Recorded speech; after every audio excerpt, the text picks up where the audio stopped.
Hi, everyone. I'm Julie Eshleman. I am an autistic researcher focused on disability inclusion and accessible cultures.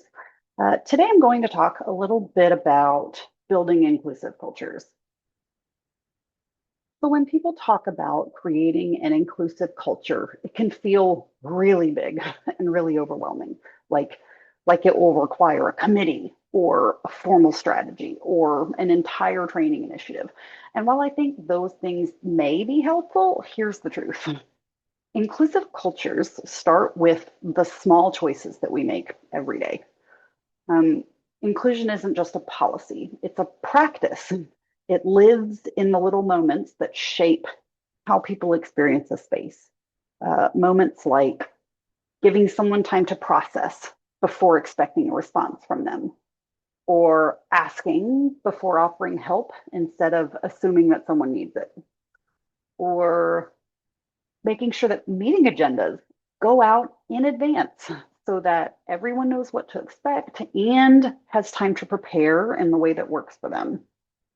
Things like designing activities where people can contribute in different ways, like by vocally speaking, writing, drawing, or using some kind of assistive technology, and checking whether a quick Zoom meeting is actually accessible to the person that you're inviting, or if they would benefit from closed captions or a live in-person meeting or a different format to touch base like email so that they have the information that they can refer back to later on.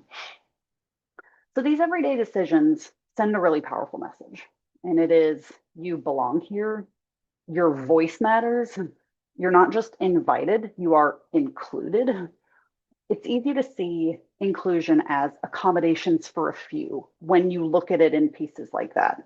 But actually, inclusive design benefits everyone. Just having flexible, respectful, person driven practices can really help reduce friction for a lot of different kinds of people, not just disabled people. And in a truly inclusive culture, isn't about getting everything right the first time. And it isn't about not starting until you have a perfect plan.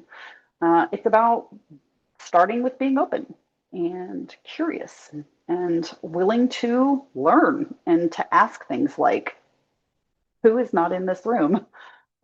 Who is here but is still being overlooked or unheard? What needs to change so that more people can fully engage without extra effort just to get in the door?